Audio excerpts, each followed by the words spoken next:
मात्र आजही भाजपचे अनेक जण नाराज आहेत. त्या नाराजीचा फटका आपल्याला या निवडणुकीत भाजपला बसू शकतो. पण नाराज जे आहे ते ठराविकच गटाचे नाराज आक्रमक होताना दिसून आले आहेत. त्यामुळे त्यामागे नक्कीच काहीतरी पडद्याआड झालेलं असू शकतं. युती ही तुटणारच होती, कारण सर्वांना सामावून घेणे ह्या त्याचा तो उद्देश होता. जंजाळ गटाकडून तिकीट मिळालंय, मग आपल्याला हा गट तर पाडणार नाही ना. जयस्वालकडून आपल्याला तिकीट मिळालंय, मग हे दुसरे 2 गट तर आपल्याला पाडणार नाही. खुद्द उमेदवारांमध्ये ही भीती दिसून येते. अनेक उमेदवारांनी आम्हाला हे बोलून दाखवलं. ही जी निवडणूक आहे ठाकरे गटाच्या अस्तित्वाची निवडणूक असणार आहे. ठाकरे गटाला प्रचंड कडवा म्हणजे आतापर्यंतचा सगळ्यात वाईट संघर्ष करावा लागणार आहे. अंबादास दानवेंनी काही केलेलं खैरेंना पटत नाही, खैरेंनी काही केलं ते अंबादास दानवेंना पटत नाही. मराठवाड्याची राजधानी म्हणतो त्या संभाजीनगरमध्ये यांच्या या दिरंगाईमुळे आज संभाजीनगरला 8 ते 10 दिवस आडपाणी येतं. मुद्द्यावर राजकारण होत नाही. शेवटचं शनी राजकारण जे आहे तो माझ्या जातीचा आहे का, तो माझ्या धर्मातला आहे का, तो माझ्या गल्लीतला आहे का, तो माझा नातेवाईक आहे का. लोक विकासाऐवजी फक्त याच गोष्टी बघतात आणि त्या उमेदवाराला निवडून देतात. नमस्कार, मी सिद्धांत आणि लॉजिकल सिद्धांत या आपल्या यूट्यूब चॅनलमध्ये तुमचं अगदी मनपूर्वक स्वागत आहे. आपण संभाजीनगरमध्ये हे तुम्हाला माहिती आहे, कारण की महापालिका निवडणुकांची जी रणधुमाळी सुरू आहे त्यामध्ये आपण जनतेच्या प्रतिक्रिया समजून घेतोय, नेत्यांच्या प्रतिक्रिया समजून घेतोय, त्यांच्या प्रचाराचे मुद्दे आपण समजून घेतोय. एखाद्या जागेचं, एखाद्या मतदारसंघाचं किंवा एखाद्या शहराचं राजकारण जर आपल्याला नीटपणे समजून घ्यायचं असेल तर तिथं दीर्घकाळ पत्रकारिता केलेल्या पत्रकारांकडून आपल्याला ते नीटपणे समजू शकतं. त्यांना सगळे सामाजिक राजकीय कंगोरे माहिती असतात आणि त्यामुळेच आपण आज पुढारीच्या ऑफिसमध्ये आलेले आहेत आणि आपल्यासोबत पुढारीचे पत्रकार ज्यांनी दीर्घकाळ संभाजीनगरमध्ये पत्रकारिता केली असे विनोद काकडे सर. सर, स्वागत आहे तुमचं लॉजिकल सिद्धांतमध्ये. संभाजीनगर शहर म्हणजे मराठवाड्याची राजधानी समजली जाते. या शहराची जी राजकीय समीकरण आहेत कशी असणार आहेत? यंदा जर आपण बघितलं तर एकतर गेल्या 30 वर्षांपासून या संभाजीनगर महापालिकेवर युतीचं राज्य आहे. 30 वर्षापासून ही महापालिका जी आहे ही सेना आणि भाजपच्या ताब्यात होती. यावेळी पहिल्यांदा म्हणजे यावेळी सेना आणि भाजप हे वेगवेगळ्या याच्यात लढत आहे. उद्धव ठाकरे सेनेचे 2 गट झाल्यामुळे उद्धव ठाकरेंचा एक स्वतंत्र लढत आहे. आघाडीमध्येही बेबनाव झालाय आणि युतीमध्येही बेबनाव झालाय आणि या दोन्ही पक्षांना कॉम्पिटिटर आहे तो एमआयएम. गेल्या निवडणुकीत एमआयएम जे आहे, एमआयएम हा महापालिकेतला 2 क्रमांकाचा पक्ष होता. शिवसेना जी होती ती 1 नंबरला होती आणि भाजप 3 क्रमांकाचा पक्ष होता.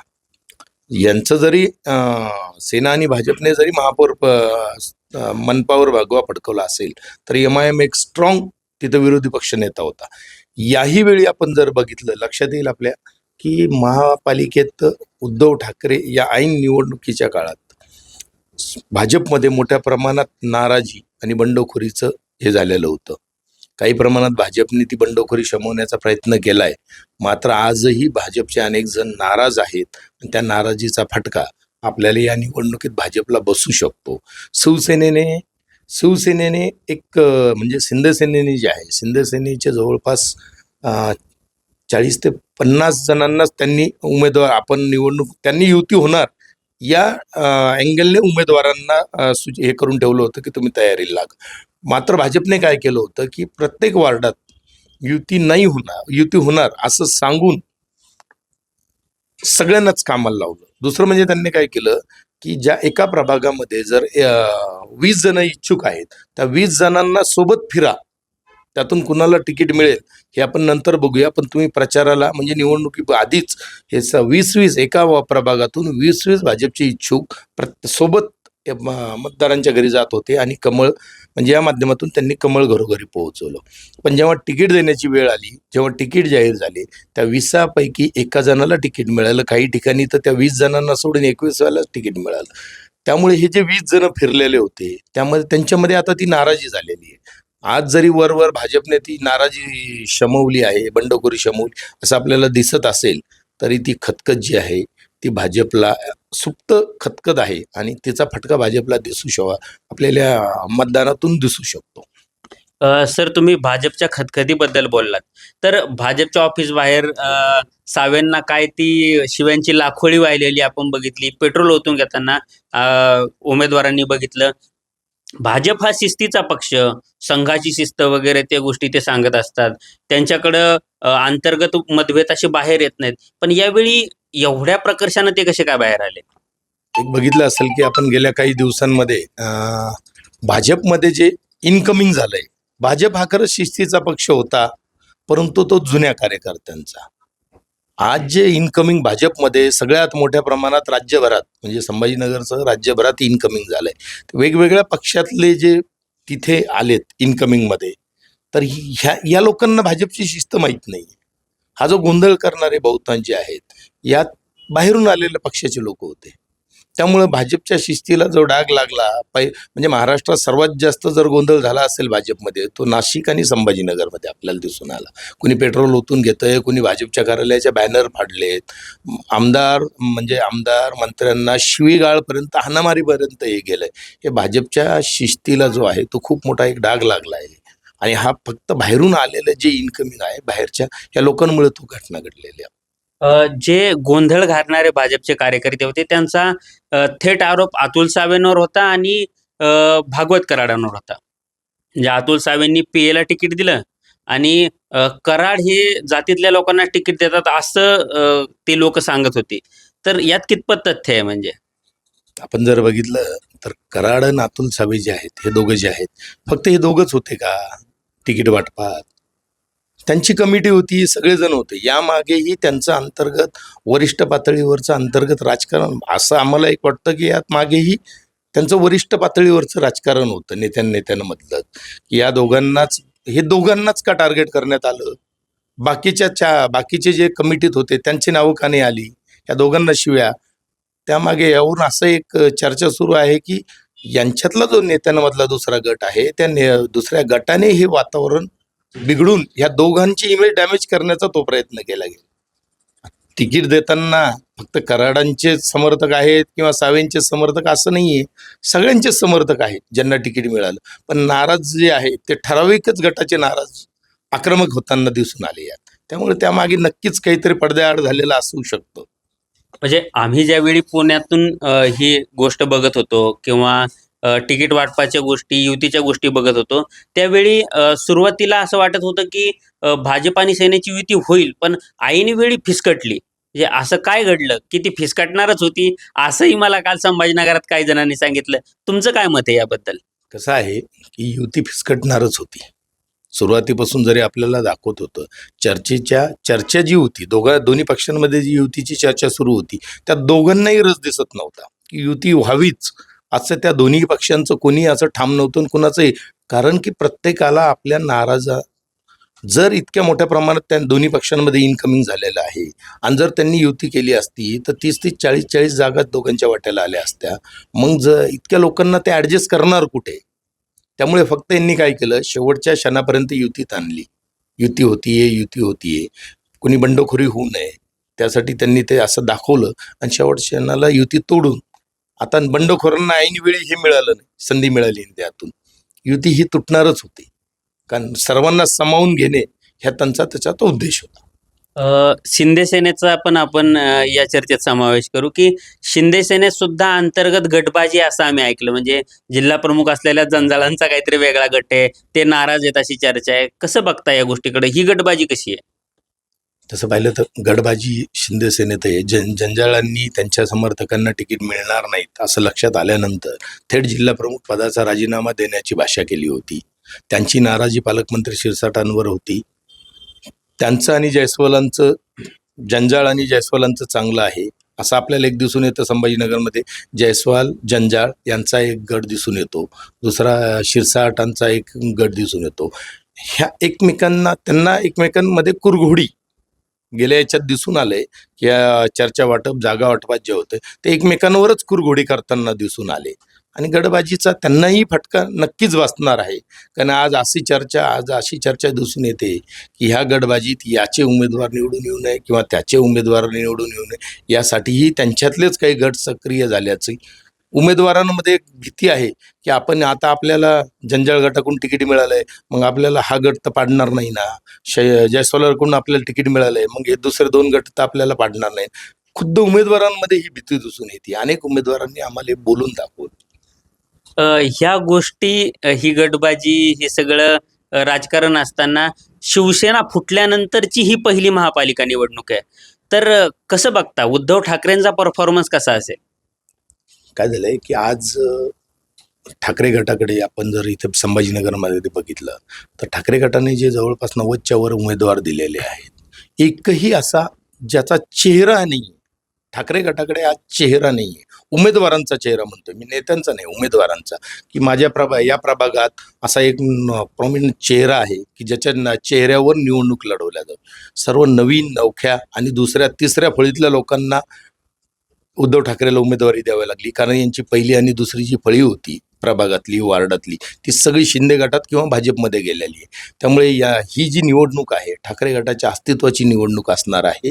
ठाकरे गटाला प्रचंड कडवा म्हणजे आतापर्यंतचा सगळ्यात वाईट संघर्ष करावा लागणार आहे जर त्यांना इथे अस्तित्व टिकवायचं असेल तर. अन्यथा त्यांची अवस्था आपल्याला 15 तारखेनंतर खूप वाईट झालेली दिसेल. सर, रशीद मामू प्रकरण फारच संभाजीनगरमध्ये गाजलं. शिरसाट सारखं सारखं ते खपली काढत असतात. कालच एका भाषणात म्हणत होते की ही मामूसेना झालेली आहे वगैरे. तर रशीद मामू प्रकरण नेमकं काय आहे? की कोण आहेत रशीद मामू आणि त्यांची एवढी का चर्चा होते? रशीद मामू हे महापालिकेतले माजी महापौर आहेत. आपल्या इथे त्यांनी ते एस टी प्रवर्गातून येतात. या प्रवर्गात मागे जेव्हा संभाजीनगर महापालिकेचं महापौरपद एस टी प्रवर्गासाठी राखीव झालं त्यावेळी ते एकमेव त्यातून उमेदवार होते एस टी प्रवर्गातून. त्यामुळे ते महापौर झाले. आजही तो जो प्रभाग आहे रशीद मामूंचा, तिथे एस टी प्रवर्गासाठी तो प्रभाग सुटलेला आहे, त्यातले जागा सुटलेली आहे. ऐनवेळी ही हक्काची सीट आपल्याला मिळावी, जागा एक वाढवावी, यासाठी उभाटांनी त्यांना अंबादास दानवे यांनी त्यांना प्रचारात म्हणजे उमेदवारी दिली. परंतु अंबादास दानवे आणि खैरेंचं वैर आपण सगळे जाणून आहात. अंबादास दानवेंनी काही केलेलं खैरेंना पटत नाही, खैरेंनी काही केलं ते अंबादास दानवेंना पटत नाही. मग रशीद मामूला घेतल्यानंतर म्हणजे बाहेर विरोधकांनी बोलण्याऐवजी अंबादास दानवे आपलं खैरेंनीच तनतन केलेली, मीडियासमोर तनतन करून दाखवली. रशीद मामूंना घेणं तसं पाहिलं तर रशीद मामू जे उबाटात आलेले आहे तो उबाटासाठी एक फायदाच म्हणावा लागेल त्यांच्या त्या प्रभागापूर्वी. त्याच्यात तो त्यांना फायदेशीर ठरू शकतो ते सीट. सर, हे सगळे राजकीय पदर तुम्ही समजून सांगितले, अंतर्गत गटबाजी सांगितली, पण मुद्द्यांची चर्चा संभाजीनगरमध्ये होते. म्हणजे आम्ही ज्यावेळी संभाजीनगरमध्ये फिरतो, पाण्याचा प्रश्न म्हणजे 30 वर्षापासनं ती पाईपलाईन होतेच आहे. मी काल जलीलांनाही विचारलं की काय झालंय नेमकं, की 30 वर्षात ही पाईपलाईन का होऊ शकली नाही, किंवा कचऱ्याचे प्रश्न, बेसिक प्रश्न का सुटू शकले नाही शहराचे? पाण्याचा प्रश्न आपण उपस्थित केला. बघा 2007 साली संभाजीनगरसाठी समांतर नावाने नवीन पाणीपुरवठा योजना हे करण्यात आली, सुरू करण्यात आली. तर ती 700 कोटीची योजना आज जवळपास 2700 कोटींवर पोहोचलेली आहे. बरं, गेल्या 30 वर्षांपासून सरकार कुणाचं आहे? महापालिकेत सरकार यांचंच आहे, युतीचं. मात्र आपसी मतभेद, एकमेकातले यांचे मतभेद, यामागे पाणी पुरवठा दिरंगाई होण्यासाठी अनेक मुद्दे आहेत. आज ज्या संभाजीनगरला म्हणजे आपण त्याला स्मार्ट सिटी म्हणतो, राज्यातलं मराठवाड्याची राजधानी म्हणतो, त्या संभाजीनगरमध्ये यांच्या या दिरंगाईमुळे आज संभाजीनगरला 8 ते 10 दिवसाआड पाणी येतं. वास्तविक पाहता एक दिवसाआड पूर्वी शहराला 2 दिवसाआड पाणी यायचं, आज 8 दिवसापर्यंत ते पाणी पोहोचेल. आणि आजही जे म्हणतायत ना की आम्ही आता ही डेडलाईन गेल्या 4 वर्षापासून दर महिन्याला वाढवण्यात येते की या डिसेंबरला कंप्लीट होईल, त्या लोकांनी आता नवीन पाणी पुरवठा योजना होईल अशी अपेक्षाही सोडून दिलेली आहे. पण मी म्हणजे मला जेवढं माहिती की 30 वर्षापासून शिवसेना भाजपची सत्ता आहे, तर 30 वर्षापासून ती योजना पण होतेच आहे, म्हणजे अजूनही तिची चर्चा सुरू आहे. तर एवढे मुद्दे असताना, कचऱ्याचा प्रश्न असताना, ट्रॅफिकचा प्रश्न असताना, पार्किंगचा प्रश्न असताना आणि सगळ्यात मोठा रोजगाराचा प्रश्न असताना, एवढे मुद्दे असतानाही शिवसेना भाजपलाच लोक संभाजीनगरमधले का निवडून देतात? आणि खरंच मतदार सुद्धा मुद्द्यावर मतदान करतो का, हा प्रश्न मला तुम्हाला विचारायचा. आपण जर मतदार जर मुद्द्यावर मतदान करीत असता आतापर्यंत, तर मी तुम्हाला आता बोलताना मी तुम्हाला उदाहरण दिलं की पुणे शहर कुणामुळे पुणे जिल्हा कोणामुळे ओळखला जातो? शरद पवारांमुळे, अजित पवार शरद पवारांमुळे. पुण्यातला म्हणजे पुण्याला एक प्रगत करण्यात पवारांचं योगदान खूप मोठं आहे, हे मान्यच करावं लागेल कुणालाही. पुणे पिंपरी चिंचवड पिंपरी चिंचवड तर अजित पवारांनीच एक प्रकारे वसवलं, आपण असं म्हणू शकतो. मग तिथे आहे का त्यांची सत्ता? तिथे दुसऱ्या पक्षांना मतदारांनी संधी दिली ना. ज्याने विकास केला त्याला संधी मतदार देतात, असं कधीही होत नाही. तर माझं तरी असं मत आहे की लोकांना मुद्द्यावर राजकारण होत नाही.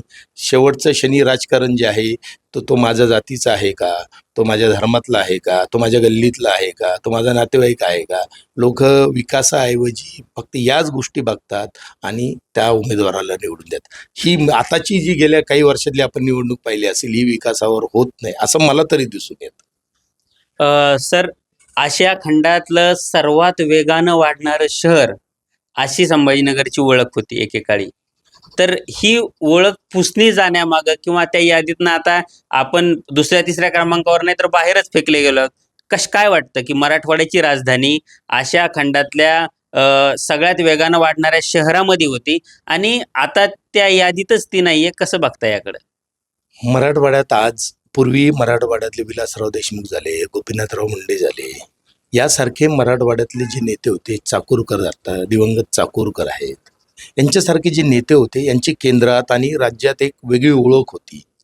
गेल्या 10 वर्षात मराठवाड्यातला एकही असा नेता नाही की ज्याच्या चेहऱ्यावर निवडणूक लढवी किंवा जो केंद्रातून किंवा राज्य सरकारकडून निधी खेचून आणेल असा एकही प्रभावी नेता राहिलेला नाही. संभाजीनगरला जर आपण पाहिलं तर आज संभाजीनगरला स्वतःच्या जीवावर निधी खेचून आणणारा कोणता नेता आहे किंवा कोणता चेहरा आहे? असा लोकनेता किंवा ज्याला खरंच मराठवाड्याच्या विकासाची किंवा संभाजीनगरच्या विकासाची जाण आहे, असा कोणीही नेता सध्या आपल्याला इथे दिसून येत नाही की ज्याला माझ्या शहराबद्दल आस्था आहे किंवा माझ्या मराठवाड्याबद्दल आस्था आहे. त्यामुळे आपण म्हणतोय की संभाजीनगर एकेकाळी आशिया खंडातलं सर्वात वेगाने वाढणारं शहर होतं, आज ते सगळ्यात वेगाने खाली जाणारं शहर झालेलं आहे. आज इथे DMIC जवळपास 2010ला DMIC 11-12ला आली. आज पंचतारांकित औद्योगिक वसाहत आहे, त्या वसाहतीची पूर्ण वाट लागलेली आहे, ओसाड झालेला आहे. त्यात आपण DMIC आणलेली आहे. DMICला जागा एक्वायर हे करून इतकी वर्ष झाली. आत्ताशी कुठे त्यात टोयोटोसारखी कंपनी आली आहे.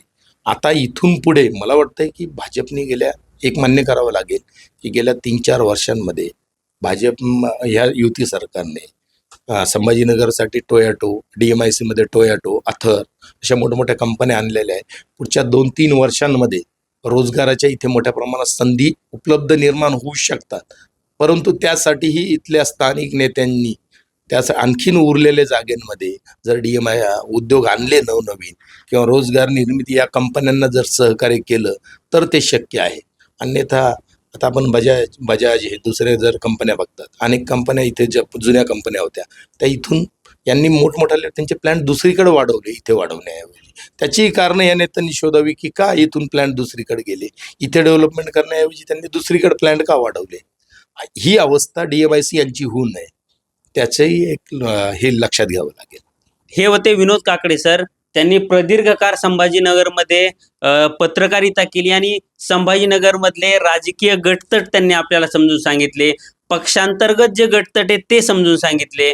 त्यानंतर लढत कशी होईल ते सांगितलं. शिवाय मतदारांवर सुद्धा त्यांची नाराजी आहे, म्हणजे मतदार कशा प्रकारे मतदान करतो याचं सुद्धा मतदारांनी आत्मपरीक्षण केलं पाहिजे आणि कोणत्या मुद्द्यावर निवडणुका लढल्या पाहिजेत या गोष्टी सुद्धा नेत्यांनी ठरवल्या पाहिजे किंवा नेत्यांनी त्यांचा प्राधान्यक्रम डिसाईड केला पाहिजे.